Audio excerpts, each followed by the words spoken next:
Live from New York, this is WIUR Radio.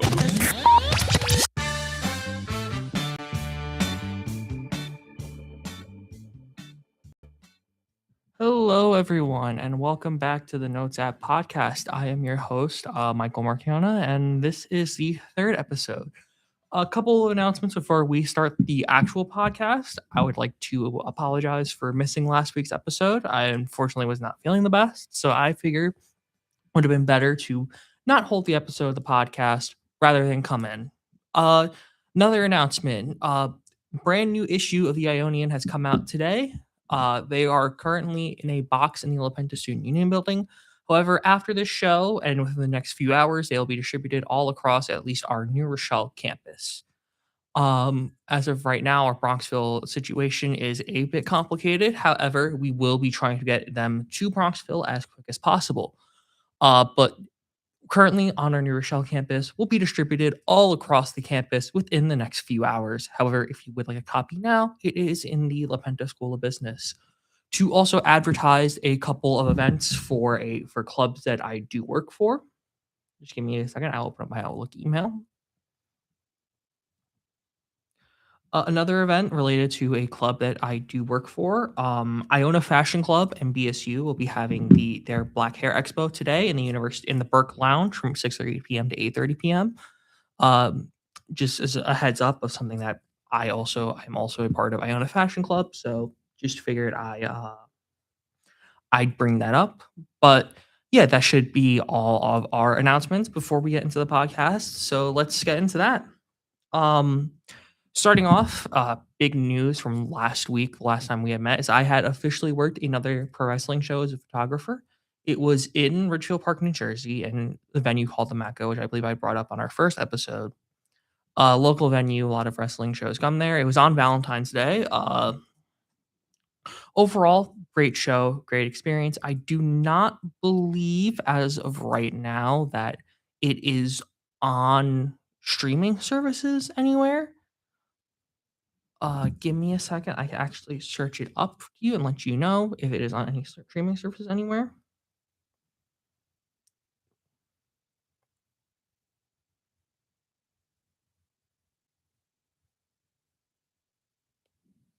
No, as far as I know, it is not on any sort of streaming services at the moment. However, I do imagine at some point within the near future, it will be on a streaming service. Overall, great experience. Really like the setup in the venue with usually there's no like screens in the back where the entranceway usually is. However, this time there was, and I feel like that was a very unique positive take on things. Um, Great experience. I got a lot of really good pictures. Match of the night that night for me was probably Unico and Commando Jr. versus Jay Vera and Johnny Santos. Probably my favorite match that I saw live at that show. Other than that, probably the main event, which was Robbie Romero versus Salvador versus who was it in the main event again? Give me a second, I can easily check this. It was Salvador, Robbie Romero,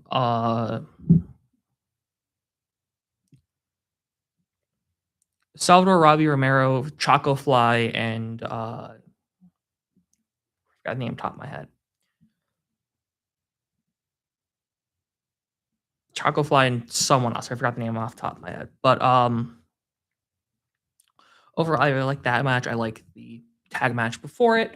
Overall, was really good. Was good wrestling on that show. Good vibes as well. So if that ever does go on streaming services, I would recommend checking it out. However, as of right now, I cannot seem to find it on a streaming service anywhere.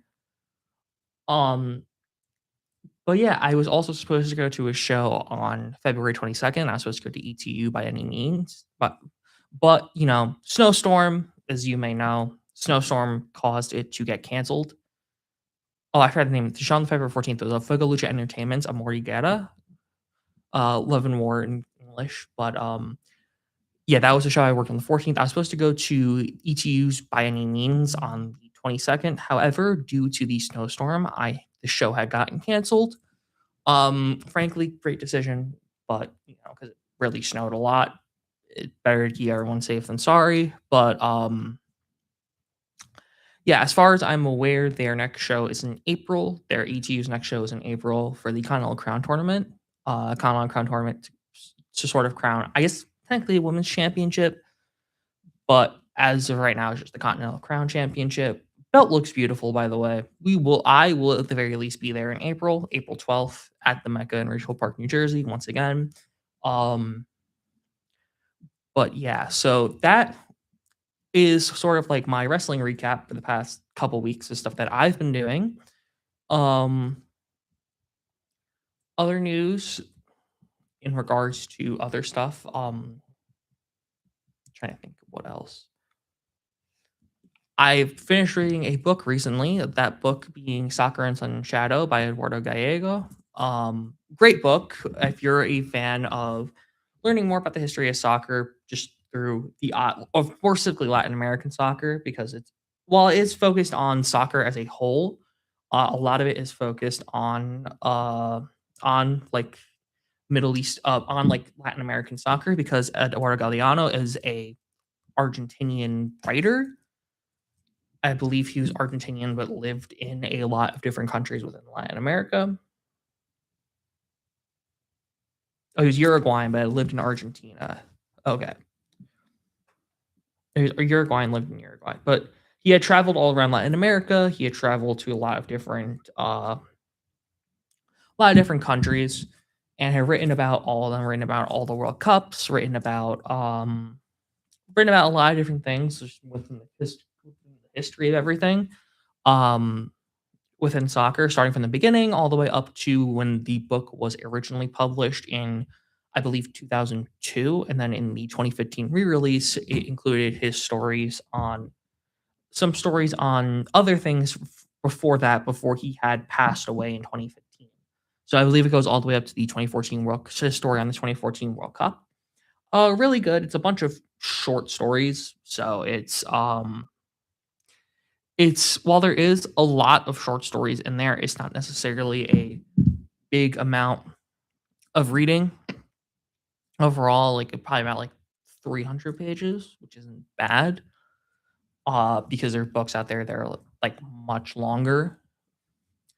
But overall, great read. A lot of really insightful stuff in there, especially if you are a person who likes the sport of soccer or football, because it's also called that in the book, and well as outside of the United States. But overall, like that was sort of like it was a big it was a read that I had on my shelf for a while. I do have a lot of books that I do need to get through. Currently, right now, I'm reading Nobody Knows My Name by James Baldwin. I had just started it. It's good so far, really good so far from like the first story I had read. Um, Besides that, I do have a lot of books. So whenever I do finish a book, uh, on this show, I'll more than likely talk about it. If I finish a book, I'll more than likely talk about it on this show. As of right now, I only had finished that one book, and I'm currently reading another. So that is that when it comes to that. Uh, in other news, more like music related stuff. Two albums had released in past 2 weeks that I had given a listen to. Those being Baby Keem's album Casino and Willow's album Pedal Rock Black, or Pedal Black Rock, or Pedal Rock Black. My apologies. Both of those are albums I'd really recommend. Uh, they're not like all timer albums. I don't have them in like all time consideration. I think they're both really good or great. However, I do feel like as a whole, I do have a couple problems with each album. Starting out with Casino, Casino, I feel like is a really good, really well put together album. However, I do feel like the pacing or like the tracks are off, because you go from like somewhat like a pop hit esque song to a more like introspective, sort of like depressing esque song, and you go back and forth, back and forth, back and forth, back and forth, and within the metatextual, I think is the proper term for this. Yeah, metatextual idea, it could work because it's a casino. Casino, the ups and downs of a casino. However, as a listener, I feel like that it was kind of. I feel like the listener, it was kind of like confusing. Like, not to say that it's a bad thing. Sometimes confusion can be good. However, for the most part, I feel like it was a. I feel like I kind of hampered the album as a whole because I would be going for my song like uh like House Money or Good Flirts into I'm Not a Lyricist, and that was like it's a really I'm Not a Lyricist is a really introspective, like mellow song. It's a very vulnerable song, but yet it came after two songs that could be considered like pop hits, kind of. Well, not pop hits, but like more like upbeat. Even if they're introspective, they're more like an upbeat like song in terms of like the tempo and everything like that. I feel like I don't have any problems with like the album as a whole. I feel like it was a good length. It was, if I can check, it was about 37 minutes for 11 songs. A lot of these songs going over like 3 minutes, well, 2 to 3 minutes. Um, I feel like given the genre, it's not that bad to have a song that album that's like sort of like 11 songs, half an hour, like a bit over half an hour, that I feel like works. And especially with Keem's style, I feel like it works well. The longer songs were obviously the more introspective ones, and the shorter ones were the more like pop hits, quote unquote. I feel like that's a bad term for it, but like stuff you'd hear on the radio. Um, Overall, very good album. I think it's not in my album of the year contention. Um I do have J. Cole's. I do have The Fall Off and Icon by Brent Faiyaz, which I'll bring up a bit later. I do have Icon and The Fall Off above Casino, but Casino is currently third in my album of the year rankings. Um, Speaking of Icon, Icon was also another album I had listened to last week when it had came out. It's a great album in my opinion. Uh, I genuinely do like Brent Faiyaz's music, but I feel like this one was sort of like a mix of all the songs that he had sort of like sonically a mix of his previous albums put together. Um, I also do appreciate like a bit of experimentation on a song like Other Side, sounding less like a typical Brent Faiyaz song. It's sounding more like a typical like Michael Jackson song from like not from like later Michael Jackson, but like earlier Michael Jackson, like Off the Wall era stuff like that. Uh, but overall, I did really like Icon. I currently have that as my album of the year. I feel like out of any album from 2026 to enter like an all-timer conversation at some point, I feel like as of now, Icon is the only one that's really close. Um Overall, probably yeah, my favorite song probably is Other Side. I actually did write down a top three for that album. Just give me a second. I could pull it up right here. Yeah, Other Sides, Four Seasons, and Have To are probably my favorite songs off of the Brent Faiyaz album. However, really every track is very good. Again, I brought up the last episode that playlist where I have essentially every song I ever liked since 2022 on a playlist, and that playlist is updated 183 hours, 47 minutes. Let's call it 184 hours at this point. And out of Brent Faiyaz's album, the only track that didn't make it onto that was Strangers, which is track 6. Excuse me. I feel like that was the only like not necessarily. I don't feel like it deserved. It could have made it onto the playlist in my opinion. Um, but overall, like I feel like the Brent Faiyaz album is great. Probably give it like an 8.25 to 8.5 out of 10. Something I would recommend to go listen to. Another album I recommend listening to is, as I had mentioned earlier, Pillow Rock Black by Willow Smith. I do feel like it is a very good album. However, it is hampered by its length.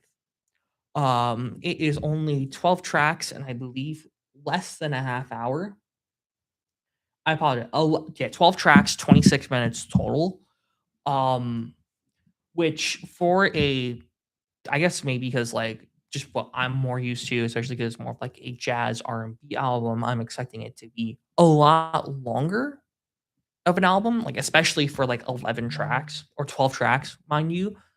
Like the only song I believe is only the longest song on the album, I believe, is the closer, the Cocoon, which is um 4 minutes 18 seconds, and it's the longest track. And you have a couple tracks that go under a minute or around a minute, something like Living in the Heart interlude, and the opener, which is the title track, Pedal Rock Black featuring George Clinton. Um, I believe those only go, yeah, that Pedal Rock Black only goes 30 seconds, and Living in the Heart interlude only goes less than a minute.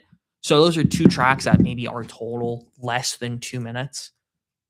Um, Frankly, I do like what is there from a song perspective. Like, I feel like Willow is a very talented artist, and she's able to make a lot of good stuff. A lot of really good art, a lot of really good music. However, the problem is that it's way too short.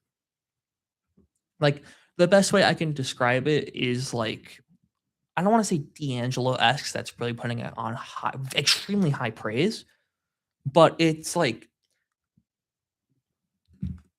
yeah, I guess I feel like that's a really bad praise, but it's like, something you would expect from like a D'Angelo or like the internet or like something within that vein, but with the Pink Panthers song lengths. Which, no shade to anyone, no shade to Pink Panthers, but because Pink Panthers makes the music that she makes to fit that time limit, because a lot of like jungle or drum and bass or like a lot of that is usually less in terms of length because you're supposed to use for DJ mixes. You mix them together with other songs in order to make, your own mixes. Uh Pedal Rock Black, on the other hand, um that's not a mix album. That's a you put it on, you like listen to it. And the fact that a lot of these songs go under 2 minutes, especially for the genre that it's in, kind of like hampers the album for me. Not to say like what is there, like if it was longer, like if the songs themselves were longer, for example, one of the songs, I Would Die for You. I want that song to be longer, but that song only runs, I can give you the exact time right now. Uh Track 7, my favorite track on the album, I Would Die for You, is 1 minute 54 seconds. I want more of that. I want more of songs like Omnipotent, even though Omnipotent is already almost on 3 minutes. But I want more of Pedal Rock Black. I want more of this Willow album. And I feel like in that case, like that sort of hampers the album because I know it could be better. Frankly, if it was longer, I'd be putting it in the same conversation as Icon and the Fall Off for album of the year. The songs are that good. Um, but the problem is that it's not long enough. Um, there's a lot of this is more of a thing with like the industry generally because you can see a lot of albums going shorter. Say for example, you can take Icon. Icon is 10 minutes 34 seconds. It's 10 songs 34 minutes. My apologies. Even the director's cut, which I haven't given a chance to listen to the bonus tracks yet, 12 songs 40 minutes. Um Going on other albums that had released recently. Joji's album is probably even more, 21 songs, 46 minutes. That is, I can divide the track. That's only about like 2 minutes and like, give me a second. 60 times 0.2. Only got 2 minutes, 12 seconds per track. Um, Again, not to say going on another album, Jordan Ward's Backwards was 17 songs, 47 minutes. Now, I'm not saying that, shorter albums are bad. They aren't bad. It really, again, down to the end of the day, it comes down to what the contents of the album actually are. However, sometimes you're left wanting more, but you're not going to get more, if that makes sense. Like, you're left wanting more from a specific song. However, at the end of the day, you're not going to get more. Like, even going based off like albums in the same vein, I feel like as like Power Rock Black, like Black Messiah by D'Angelo and the Vanguard, 12 songs, 56 minutes. Again, going on another D'Angelo album because I'm scrolling through my albums that I have added. Uh Voodoo, 13. This is the regular 13 hours, 13 songs, 1 hour, 19 minutes. And then going on something more in like the jazz vein, going something like something similar, like uh even from last year, like Tough Times Never Last by Kokoroko, 11 songs, 50 minutes. Even on uh something like I don't know if I spelled it. Something like Malik by Venna, and another jazz album. That one's leaning more towards jazz, even though it does have a lot of vocal tracks from like someone like Georgia Smith, like featuring Georgia Smith or Mike or Leon Thomas or Smino. 17 songs, 50 minutes. This is more of like those last two are more like recent examples of them released last year. But in that case, it's more of like albums in a similar vein to Pedal Rock Black, regardless of era, are a lot longer. And naturally, I feel like that's not necessarily again, just a Willow thing. Because the rise of TikTok and the rise of Instagram Reels and more of like trending audios. Like even like going back to like Vine or Musically, it's like sorry. There's been a trend of song lengths going down, but tempos going up. And in that case, it's more of an industry thing than it is a just specifically Willow Smith thing. Even on like again, Casino, for example, even though I did state my issues with it aren't with the song lengths themselves, but again, 11 songs, 37 minutes. Um, Even going on with like other albums, like from like 10 years ago. Let's take like let's take Baby Keem's first album to his last album. So A Sound of Bad Habit was 12 songs. Oh wait, no, never mind. Keem's albums always that's a bad example. But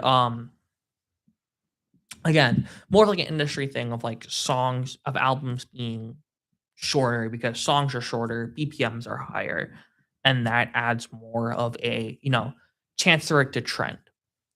Um, Again, it's not necessarily the album itself rather than the content excited. One of the albums I recommended from last year was an EP by the obviously like very famous or it's very famous in my circles group called What More. And their Instagram reels they released as a Bandcamp album, like all the flips that they had did, and I still had that as a recommended album by the end of the year, and that one's maybe like 11 minutes total, like 11 tracks, 11 minutes. So I feel like it's more of like again the content of the album itself within the album, like content of the album itself, rather than the length of it. I feel like is the driving factor. However, if you leave me wanting more, and I'm knowing I'm probably not going to get more, I feel like that sort of like detracts from the album, especially because albums in the vein of Pedal Rock Black are usually a lot longer in terms of content. And not saying that again, I feel like this is a really good album. You should go out of your way to listen to it. However, I feel like I still wanted more from the end of it. Top three for Pedal Rock Black, where give me a second, I can load this up. Uh top three for Power Rock Black being Ear to the Cocoon, I Would Die for You, and Omnipotent featuring Tune Yards. Um, Two of the longer songs in the album, plus the song that I probably wanted a lot more from. Uh, but overall, I feel like even despite its length, it is a very good album. I have it currently due to the fact that I want more. On the precipice of great, I currently have it at a 7.75 or close to 8 out of 10.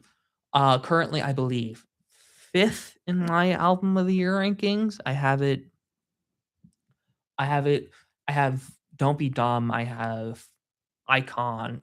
I have Don't Be Dumb. I have Casino. I have The Fall Off, and I have Icon over it.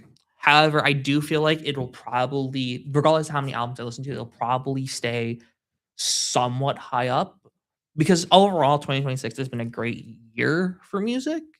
At least not great, but not all-timer albums. And I feel like all of these albums are great. The great albums I'd mentioned so far are great. I think you should go and listen to them. But I don't feel like they're going to be entering any all-time conversations. Like I remember seeing it, I believe it was from the Grits and Eggs podcast, was that The Fall Off is not Forest Hill Drive, but doesn't need to be. Uh, but I feel like overall, like great year for music, but no all-timers. All right, that should be the end of our episode this week. Thank you for listening, and I hope you guys tune in next week.